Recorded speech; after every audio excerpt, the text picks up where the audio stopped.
Deep within the college library, hidden amongst dusty shelves and forgotten tales, lay a book. Not just any book, mind you. This one was different. This one hummed with an energy that sent shivers down your spine. It was as if the book itself was alive, pulsating with a dark, hidden power. Its leather cover was worn, the title barely visible. Invocations from Beyond. The pages inside were yellowed with age, filled with cryptic symbols and ancient incantations. Rahul stumbled upon it accidentally while searching for a quiet place to study. He was a curious sort, always poking his nose into things best left undisturbed. His curiosity often led him to the most unexpected discoveries. The book called to him, whispering promises of forbidden knowledge. It was as if it had a voice of its own, beckoning him closer. He picked it up, his heart pounding like a drum in his chest. The weight of the book felt heavy with secrets. Rahul showed his find to his friends Priya, Vikram, and Peter. They gathered in a dimly lit room, the atmosphere thick with anticipation. They were skeptical, of course. An old book? Big deal. But there was something about Rahul's excitement that was contagious. An old book? Big deal. But Rahul's infectious enthusiasm soon had them huddled together. Their curiosity peaked. But Rahul's infectious enthusiasm soon had them huddled together, their eyes glued to the faded ink and strange diagrams. They could feel the mystery unfolding before them.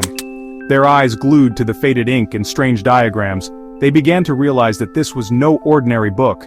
It held secrets that could change everything.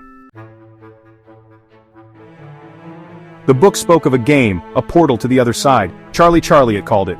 A game to contact spirits, to ask questions, to have your deepest desires revealed. The instructions were simple, deceptively so. They needed a piece of paper, 2 pencils, and a quiet room. Night had fallen, casting long shadows across the room as they gathered in Priya's dorm. The air grew heavy with anticipation, a knot of nervous energy tightening in their stomachs. Vikram drew the lines on the paper, dividing it into quadrants. Yes and no, they wrote, a gateway between 2 worlds. They placed the pencils carefully, one atop the other, forming a cross at the center. The room was silent, the air thick with unspoken fear and excitement. Rahul, his voice barely a whisper, began the chant. His hands trembled slightly as he held the pencil, eyes darting around the dimly lit room. Charlie, Charlie, are you there? The question hung in the air, heavy with anticipation. The pencils lay still. Priya giggled nervously, but Vikram hushed her, his eyes wide with a mix of fear and excitement. They tried again, their voices gaining confidence. This time they were determined to get a response. Charlie, Charlie, are you there? The words echoed in the room, each syllable dripping with suspense. The top pencil twitched. They all gasped, eyes fixed on the seemingly impossible movement. It moved again, slowly at first, then with a swift jerk pointing to yes. The room fell silent, the air thick with tension. A collective gasp escaped their lips. They couldn't believe what they were seeing. Peter laughed, a nervous sound that did little to mask the fear in his eyes.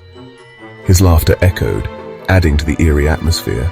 "This is crazy!" he exclaimed, but his voice shook. The fear was palpable, spreading through the group like wildfire. Questions tumbled out one after another, about their futures, their love lives, their deepest fears. Each question was more desperate than the last, and each time the pencils moved, revealing truths both wonderful and terrifying. The answers seemed to come from another world. But as the night wore on, the game took a sinister turn. The atmosphere grew heavier, more oppressive. The air grew colder, and a low growl seemed to emanate from the shadows. The friends huddled closer, their fear now a tangible presence in the room. Peter, emboldened by the game, asked the one question they all feared. His voice trembled slightly, but he pressed on, determined to get an answer.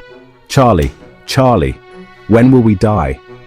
The room seemed to hold its breath, the air thick with anticipation and dread. The pencils spun wildly, a whirlwind of wood and graphite. It was as if an unseen force had taken control, making them dance in a chaotic frenzy. Suddenly they stopped, both pointing directly at Peter. The room fell silent, the tension palpable. A cold wind swept through the room, extinguishing the candles and plunging them into darkness. The temperature dropped sharply, sending shivers down their spines. When the match flickered back to life, Peter was gone. The others looked around frantically, their eyes wide with fear. In his place stood a figure that made their blood run cold. It was a presence that seemed to suck the warmth from the room. It was Peter, yet not. His features were distorted, twisted into something unrecognizable. His eyes glowed with an eerie light, his voice a guttural rasp. It was a sound that seemed to come from the depths of the earth. "You shouldn't have called me," he hissed, his words laced with menace. The sound sent chills down their spines, freezing them in place.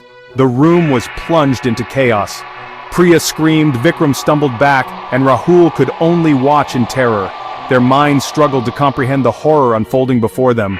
The book lay open on the floor, its pages rustling in the sudden wind. It was as if the very air around them was alive, whispering secrets they couldn't understand. Their game had unleashed something dark and powerful, something they couldn't control.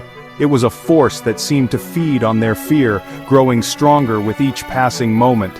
And as the shadows danced around them, they knew their nightmare had only just begun. The darkness seemed to close in, wrapping them in its cold embrace.